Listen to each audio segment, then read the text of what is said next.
A Desperate Scotsman in a Desperate Day by Anna Talbott McPherson. Plying the waters of the North Sea under the scorching summer sun of 1576, the Notre Dame skimmed through dancing whitecaps that lapped the eastern shore of Scotland and slowly made her way southward. Inside the slim, sleek galley, that from a distance might have appeared to be slipping effortlessly through the steaming bay of St. Andrews, rows of slaves bent to their oars. The brawny muscles of those but recently condemned were rhythmically tightening, rhythmically relaxing. In the same rhythmic monotony, pitiful knots rose and fell on the arms of those who were cruelly emaciated by extended servitude. Most of the scores of creatures chained to their oars had long ago sunk into ox-like stolidity, their hopes dead, their manhood gone. Only one of the straining, panting galley gang lifted his eyes to the horizon as St. Andrew's town dimly emerged out of the vast waters ahead. St. Andrews, oh St. Andrews, what memories clutched at the heart of this one, John Knox by name, as the galley snaked its way onward. It was here that he had been seized and then plunged into this wretchedness. Why? Merely because he had dared plainly and boldly to call wickedness by its own terms, a fig, and a spade. Was he sorry now? No, he would do the same again if need be, so sure was he that he was right. It all started when John became a follower of that flaming young herald of a new gospel, George Wishart. Apostate they called him, and that he was from the heresy of papal superstitions. But it was this very stand of Wishart's that had attracted the younger man. If Wishart was a bigot, a heretic, an apostate, so was John. As Wishart preached, John followed him from place to place, carrying the former's two-handed sword for the protection of them both.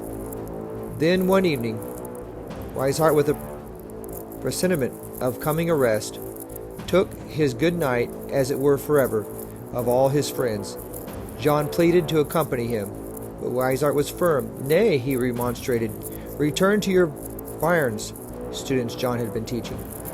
And God bless you, one is sufficient for one sacrifice. Thus John parted from his friend, though with an unwilling and heavy heart. And when Wishart was burned at the stake, his young disciple vowed that he would never give in until every follower of the Pope was driven from Scotland. The common people were ready to revolt at any time. It was not long until St. Andrew's Castle was captured and made to serve as a place of safety for all those who dared to oppose the Pope. John fled there with his pupils, and he later began preaching there. His first sermon was a stinging rebuke to the papacy for all its evils.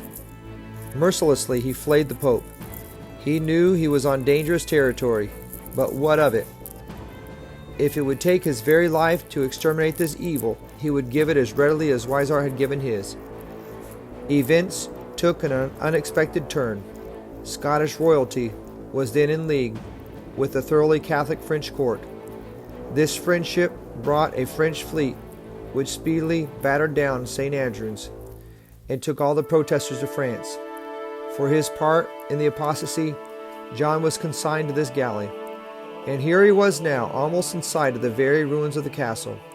The months since he had been snatched away had been a terrible and unbelievable parenthesis in his life that would have tempted him to become impatient and scheme for revenge had he not possessed implicit faith in the providences of God.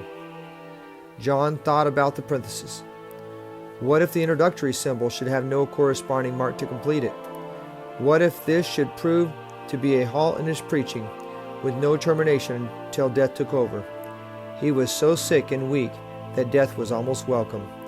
But no, he believed that God still had a work for him to do, and God would see that he was released to do it. John relieved again the interminable days he had been chained to a bench with 4 or 5 other convicts, the hundreds of miles of strange waters through which he had plowed since he last saw St. Andrews, the endless nights during which the shackles still held him while he tried to sleep either on his bench or under it, Even his hunger died as he thought of the insipid, changeless diet of a porridge of oil and beans, hardly enough to keep one alive. And above all, he had been surrounded by the worst of criminals. All the misery of the months seemed to be heaped upon John anew as he neared the familiar shoreline. Perhaps John's pull on the oar unconsciously slackened. Perhaps a hidden fire in his breast betrayed itself in the glint of his eye. Whatever the cause, at this point in his reverie, John was reminded of the fact that he was still far from being delivered from this living death. A lash on the back and a yell from the overseer told him to mind his business and to quit gazing off at the scenery. Those were common sounds: the crack of the whip, the roar of the taskmaster, the cry of the victim. They ascended only slightly above the groans of the slaves, groans ceaselessly rising, ceaselessly falling, with the creak of the oars and the swish of the waters. Someone passing rubbed John's elbow. Quickly bending, the person spoke low in his ear. "Look to the land. See where we are." His flesh still quivered from the cut of the lash. But lash or no lash, John must see St. Andrew's again.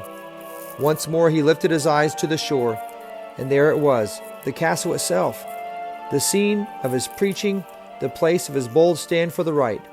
Sweat poured down John's face. His body shook with the sobs of his heart. "To preach in St. Andrew's before I depart this life is my deepest desire," he groaned to himself. "Nay, it is my assured hope." "Yes, I know it well," he confided to the speaker, who had lingered for a moment at his side. "For I see the steeple of that place where God first, in public, opened my mouth to his glory, and I am fully persuaded, how weak soever I now appear, that I shall not depart from this life, till that my tongue shall glorify his godly name in the same place." Cruelly, the galley slid past the beloved port and pushed onward in its way by the help of John himself. It seemed that his very oar was cutting his heart in two. But in spite of the anguish and torment that tore at his spirit continually, John's will was far from broken. Often he was sneered at by his fellow sufferers, whose most unlikely crime would have been to stand as John had for religious convictions, particularly against the Pope. They taunted him. They hissed at him. They laughed him to scorn. "Here," growled an officer one day, "kiss this if you know what's good for you." He pushed an object into John's face. John started. One glimpse told him the object was none other than the statuette of the Virgin Mary. Quick as an impulse, he whipped the image out of the officer's hand and hurled it into the sea. "Let Our Lady now save herself. She is light enough. Let her learn to swim," he cried. Mouths of the onlookers dropped open. John's tormentors fell back in consternation. Such boldness was completely out of their ken. What could be done with a man that feared neither the wrath of the Virgin Mary nor the officers who held his destiny in their hands? What indeed? Nothing but to leave him to the disciplinary power of the galleys, to longer days of torture, to less portions of insipid porridge. After suffering 19 months of treatment more inhumane than that given to dumb beasts, John Knox was liberated and permitted to sail for England. Here he preached, first in Berwick, then in Newcastle, and finally in London. After 5 years of comparative peace, matters suddenly changed. Mary Tudor, or Bloody Mary, as she was more familiarly known, ascended the throne. Knox, with most of the Protestants, fled the country. John took the oversight first of an English church in Frankfurt, Switzerland, and then one in Geneva. During his absence, the Protestant forces in Scotland gathered together and formed a mutual protective alliance. This band, called the Lords of the Congregation, was the first definite organized expression of the protesting spirit in Scotland. Knox evidently felt that the time was now ripe for battle, for he left Geneva and returned to Perth. Entering the parish church there, he preached a mighty sermon denouncing the Mass. His words were like a match to kindling. A tempestuous mob arose. Before nightfall, monasteries were sacked, churches destroyed, and all places of idolatry burned to the ground. Priests were commanded, under pain of death, to discontinue their blasphemous Mass. The Queen and the Catholic party sought the aid of the French against these insurgents. Knox was supported by the middle classes, the merchants, farmers, and also by the barons. For long, the result hung in the balance.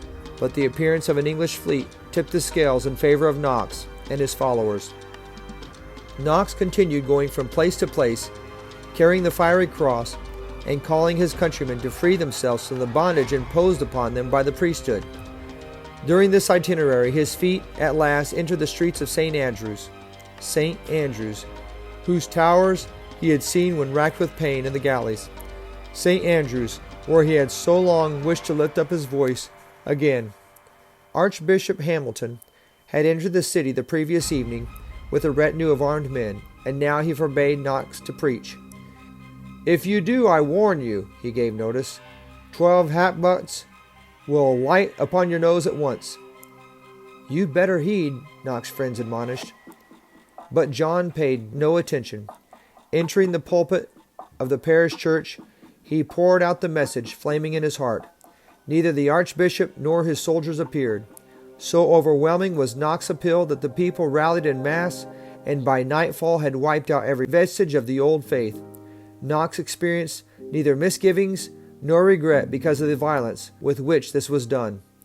Concerning this experience he wrote, "The long thirst of my wretched heart is now satisfied in abundance. For now 40 days or more hath my God used my tongue in my native country to the manifestation of his glory. The thirst of the poor people, as well as of the nobility here, is wondrous great, which putteth me in comfort, that Christ Jesus shall triumph for a space here, in the north, and the extreme parts of the earth." When Parliament met in Edinburgh that fall, it was found to be overwhelmingly Protestant. Swiftly and almost unanimously, it made declaration for the Protestant faith. It abolished Roman Catholicism and made the will of the Reformed Church so autocratic that Scotland was thought of as a theocracy, and as one wit remarked, "Knox is king." Victory having been won, a confession of faith was drawn up. Stormy days were not over, but through the storm Knox maintained his convictions at white heat.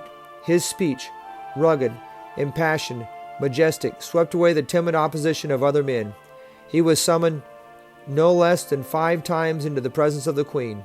She was rich in beauty and charm, but never once did she fool John Knox.